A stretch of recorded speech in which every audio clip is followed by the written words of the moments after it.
Coming up on KCCI 8 News Close Up, a new state proposal would tie teacher pay to student performance. Why task force leaders say it could improve schools, while some education experts say it could do the opposite. Iowa's U.S. Senate race is getting crowded. There are now 4 Democrats in the running, and we sit down with the newest candidate to join the field. Plus, another Democrat jumps into Iowa's 3rd congressional district race. Why Xavier Kerrigan says sets him apart in the fight to take on Zach Nunn. This is Iowa's news leader. This is KCCI 8 News Close Up. Good morning. Thanks for joining us for KCCI 8 News Close Up. I'm Chief Political Reporter Amanda Rooker. Well, earlier this year, Governor Kim Reynolds launched a new task force aimed at making state government more like a business. Now, Iowa's Department of Government Efficiency Group has released 45 recommendations. One of them is raising some eyebrows. KCCI's Suzanne Banky investigates one proposal to tie teachers' futures to their students' performance. The current education funding model is not working. This system does not reward excellence in education. Terry Lutz chairs the subcommittee of Iowa's DOGE Task Force. It's focused on making sure taxpayers are getting a return on their investment. We are not suggesting cutting costs. We are focused on spending that rewards what matters: higher student achievements. He says our state's teacher pay system rewards years on the job, not academic results. We're recommending a pay-for-performance system in K through 12 education, tying teacher and administrative compensation incentives to student outcomes. Lutz says nationally, Iowa students are ranked 24th in math, 26th in reading, and 28th in science. KCCI Investigates requested the sources for those rankings, but did not hear back. The 2025 Kids Count report from the Annie E. Casey Foundation shows the number of Iowa 4th graders not proficient in reading is up, as well as 8th graders who are not proficient in math. Iowa's education spending has reached over $18,000 per student, which is higher than the national median. But not everyone agrees with that estimate. Melissa Peterson, a lobbyist for the Iowa State Education Association, points out that Iowa's per pupil funding is about $8,000, along with local taxpayer spending. At the per pupil funding rate we're looking at, we are 30th or 32nd in the nation, depending on whose rankings you look at. And so to say that we're spending a lot of money on public education, which we acknowledge we are, but that somehow we are out of alignment is disingenuous, because it's not. We think we need more so that we can do better. In 2011, then Governor Terry Branstad pursued performance-based pay, about the same time Peterson started at ISEA. She says the plan didn't work then, and that data shows there are better solutions. Smaller teacher-to-student ratios, smaller class sizes, measuring individual student growth. When you apply just a standardized mechanisms to the achievement of some students, we find it as a better measure to measure growth. That helps both educate the student in the best fashion possible. And it also, by the way, provides feedback to the education professional to be able to best meet the needs of the student and, quite frankly, improve their practice. Peterson says she wants to see the research the task force used for their recommendation. Educators, she says, want to work well. Efficiency is really, really important. Meeting the new needs of our students is more important. Well, our Suzanne Banky joins us this morning. Suzanne has been covering every Iowa DOGE Task Force meeting. And Suzanne, the fruit of that, 45 recommendations, we heard one of them. What are the biggest things that stood out to you? The biggest things that probably most people would care about, the teacher pay being tied to student performances is one. Another one that came up was the public employees retirement program and aligning it with business. The task force said it's way out of alignment. And so they would say any new employee, they would recommend any new employee that starts in state government would have a completely different setup than what's currently offered through IPERS. That was a big one. There is another recommendation that would call for combining county treasurers and county recorders jobs together. So that's a reduction of 99 jobs across the state. And there was a lot of talk about how do we move things to be more efficient through the use of technology, through AI. Sometimes that could mean consolidating some hardware, right? Like there are different servers. I think they said 130 server rooms across the state. Well, how can they consolidate those and bring those back down, or bring the number down? So some things like that, but some big things as well. The retirement program, teacher-based pay, being tied to student performance, looking at the retirement benefit package. Those were some things that stood out. Some interesting ones that really get at customer service to Iowans, a Red Hot hotline. So if you're trying to reach out to Iowa workforce development programs or training programs of some kind, and you feel like you're running into bureaucracy, there would be a hotline to contact to help troubleshoot. Maybe you're calling the wrong number. Maybe you haven't filled out a certain form. But that was an interesting one to hear come up. And then also just looking at offering more internships, apprenticeships, pre-apprenticeships. So a lot of these details, we didn't get into a lot of details. The meeting was only about an hour and 15 minutes, and they covered all 45 recommendations in that time. But those are definitely some of the bigger picture, big standout ideas. And we know that you will continue covering this for us, Suzanne. Thanks for joining us this morning. Thank you. Well, after this break, Iowa's U.S. Senate race is heating up. What the growing Democratic field signals about Joni Ernst's Senate seat. Plus, there's another candidate running for Iowa's 3rd Congressional District. Why Xavier Kerrigan wants to represent Iowans in Washington.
Welcome back. The race for U.S. Senate in Iowa is heating up, and it's more than a year before voters head to the polls. There are now 4 Democrats in this race: veteran Nathan Sage, State Representative J.D. Scholten, State Senator Zach Walz, and Des Moines School Board Chair Jackie Norris.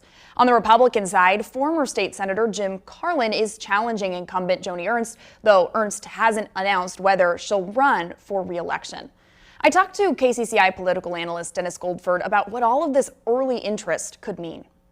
The 2026 race for U.S. Senate in Iowa is drawing early attention and Democratic contenders. KCCI political analyst Dennis Goldford says the growing field signals Democrats sense an opening. With so many people on the Democratic side auditioning for the lead role next year against Senator Ernst, that suggests that a number of them believe that she is vulnerable. While Ernst won re-election in 2020, Goldford says her margin was narrower than other top Republicans in recent cycles. She won by about 100,000 votes statewide, but she had just under 52% of the popular vote. By contrast, in 2022, Senator Grassley had 56% of the popular vote. Governor Reynolds, in her re-election campaign, had 58% of the popular vote. So Ernst, with just under 52%, doesn't look as strong.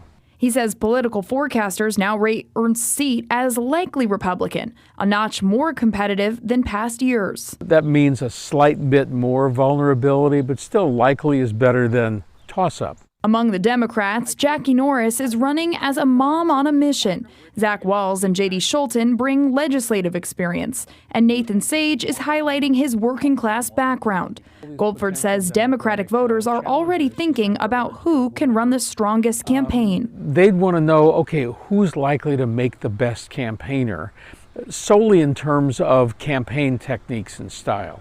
That includes fundraising without turning off voters during a primary fight. Can you campaign effectively without insulting or angering other people in your party that might support other candidates, because you'll need them for the general election? Goldford says winning statewide will take a two-part strategy. You've got to maximize turnout in the more urban counties around the state. And then in all the other counties, which are less populated but traditionally go Republican, you've got to make sure, or at least attempt, not to lose them by as much as others have in the past.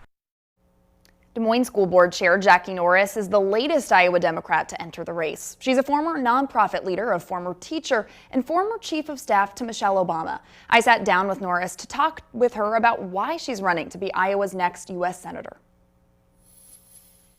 I am running for U.S. Senate against Joni Ernst, and I think it's time for an educator in the Senate. I have served on the school board and also a former teacher, and you can't help but see what's happening in classrooms and in education today and not want to step up and fight for families and fight for kids. So, you know, when you see kids that are hungry and it's hard to get access to food, when you see it hard to get access to children's health care, especially in rural communities, and when you see child care workers getting paid so low that they have to have two jobs, right? We're turning our back on kids and families. And you know, red versus blue, the yelling, the chaos, it's not getting us anywhere. And so I think it's time that, you know, somebody rolls up their sleeves and jumps in and doesn't just talk tough, but actually gets there, takes their set of experiences, and has the fight to get something done in Washington. Now, many people in Central Iowa may know you as school board president, but for voters who may not know you yet, what do you want them to know about your background and your values?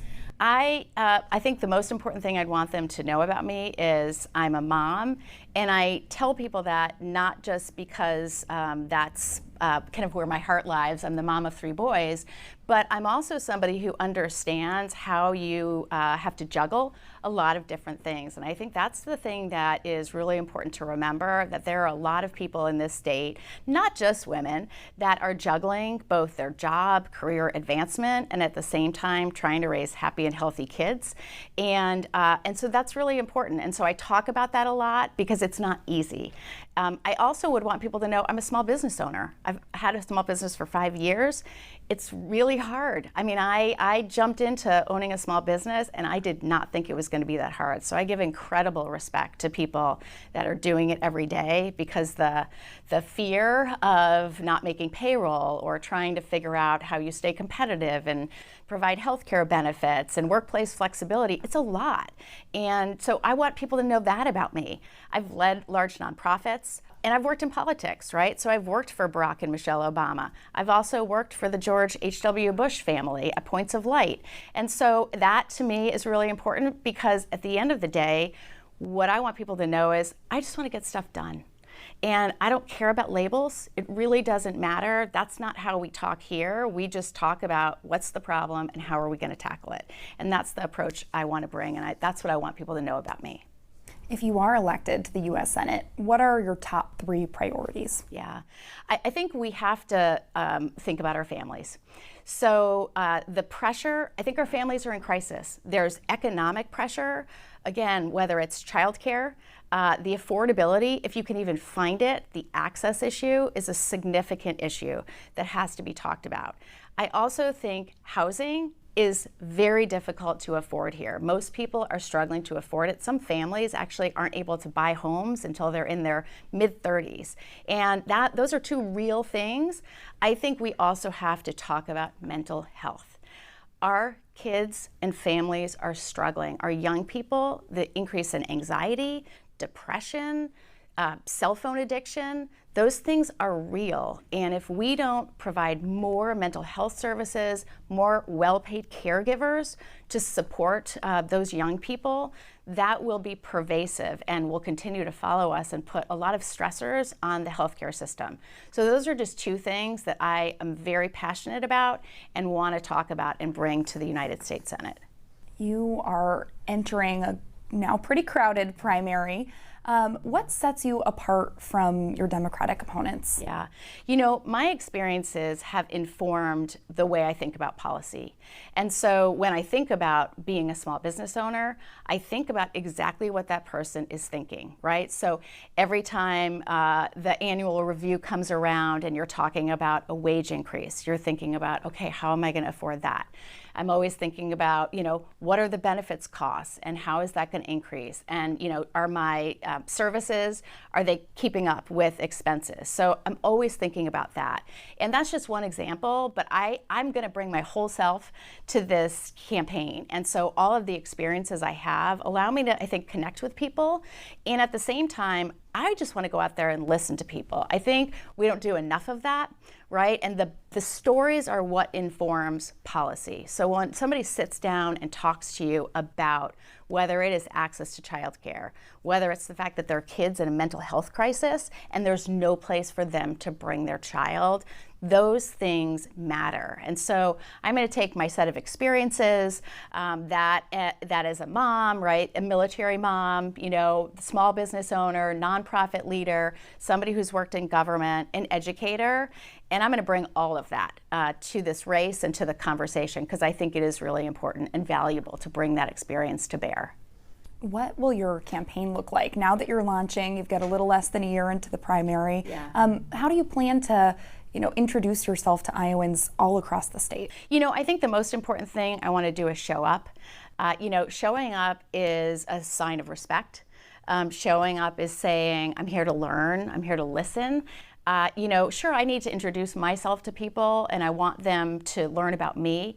And I also want to hear from them about the things that are on their minds. And so I think it's going to be a combination of both showing up, and when I'm there, I'll talk about who I am and the core values that push me every day. And, you know, look, I'm a fighter for kids. I am. I just, you can't, you know, not be, if you're a teacher and you're a school board member, you see these beautiful human beings and you just want to fight for them. And so, but I'll get out there, I'll hear the stories and tell the stories all across the state. And so I think it's about working hard, showing up and listening, and getting out there and saying some things that maybe people are uncomfortable talking about, but that need to be said about what the stressors are right now on working families. If you're elected to the Senate, you'll be representing people all across the state. Iowa in the last several elections has swung to the right. How would you represent Iowans who may have beliefs or political ideology that differs from your own? Yeah, you know, I just want to get things done. And I think that's what Americans want. They want to see people that are willing to work together to solve problems for them. And so, look, Donald Trump was elected president of the United States here in Iowa. And so I'm going to work with Donald Trump if that's what I need to do to get good things done for Iowa, whether it's for veterans, healthcare, or it's, you know, other issues addressing uncertainty and tariffs. That's the way we have to move forward, is we have to both fight for our ideals and our core values and the things that we believe in, but also be pragmatic. If there are opportunities and times when we can work with Donald Trump and with the Senate and with the House, we should do it. And that's what our public should expect of us. My last question for you is just, if you were to talk to all the people of Iowa, why should they vote for you? Why are you the best candidate in this race? You know, anybody who knows me knows I'm a fighter. I work so hard, and I think that's been the secret to my success. My first job, I was a receptionist. I answered the phones. I made $17,000, and I've accomplished some pretty great things in my life. And the way I got there was just putting my head down and doing the work. And that's really what I want to do for people here in this state, because they matter. They matter. You know, they matter so much, and I'd want people to know that. I'm a deep empath. I care. I care about their success. I care about kids, and I can't wait to meet people. So that's That's my message. Thank you so much for making time. We really appreciate it. Thanks, Amanda. Appreciate it.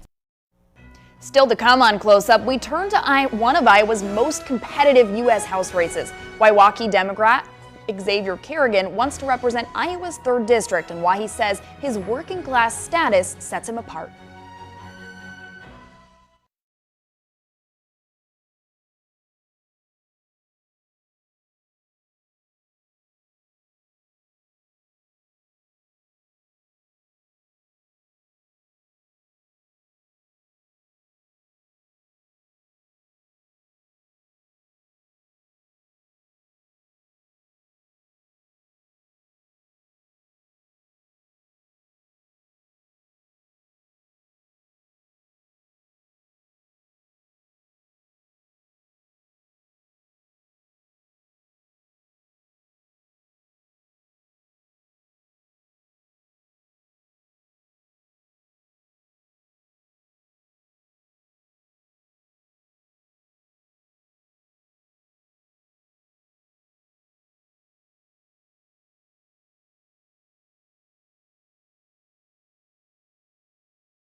Welcome back to Close Up. A 3rd Democrat has entered the race for Iowa's 3rd congressional district. Xavier Kerrigan lives in Waukee. He says he wants to represent working class in Washington. He'll face State Representative Jennifer Confirst and State Senator Sarah Trone-Garriott in the Democratic primary race. Now, whoever wins will take on Republican incumbent Representative Zach Nunn. I talked with Xavier Kerrigan about why he's running and why he says Iowa Democrats need a new direction. It's not about left or right. It's about the working class versus the ruling class. Xavier Kerrigan says he's running for Congress because he's frustrated by what he sees in Washington. He says he believes everyday Iowans deserve better. How much longer are we going to sit there and tolerate this insanity? How much longer are we going to sit here and tolerate the lies and the violations and the law breaking? Kerrigan lives in Waukee, working as a corporate trainer. Before that, he says he traveled the globe teaching. I taught at Arizona State University, Ohio State University. I taught overseas in Japan, South Korea, Saudi Arabia, but I'm an educator. I'm still an educator even in the corporate sector, and it's all about just helping others. His campaign centers on fighting political corruption and building a movement of working class candidates. I'm going to use those first 2 years, hopefully those first 4 years, building up other representatives in other districts across the nation. And then we form a caucus, and now our votes matter. Kerrigan also supports Medicaid for all and says improving Iowa's water quality is non-negotiable. What are we doing as a nation if we cannot get the basic essentials taken care of, including water? We need to not only get that figured out, but we need to have long-term solutions that help everybody across this nation. He faces 2 high-profile state lawmakers who are also vying for the Democratic nomination. Kerrigan hasn't held public office, but says that sets him apart. I come with zero baggage, right? I haven't scratched anyone's backs. I haven't had anyone scratching my back, so I don't owe anyone anything. So if I make it there to Capitol Hill, I'm coming up there with a clean slate. Kerrigan doesn't claim to be the best candidate, but says voters deserve someone who understands their struggles firsthand. I'm not the best candidate in the race, but I am a candidate who actually represents the working class because I'm in the working class. I work 2 jobs just to make ends meet. I'm where you are. I feel what you feel. I know what's going on. Close Up will be right back after this break. Stay with us.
Welcome back. We've been talking a lot about the 2026 election, but if you want that pothole fixed on your street or you want better safety at your child's school, you'll want to pay attention to the local races on the ballot this November. In less than 3 months, Central Iowa voters will elect city and school board members and decide on major funding measures. The Des Moines, Ankeny, and Southeast Polk school districts are putting bond referendums on the ballot to pay for new buildings and facility upgrades.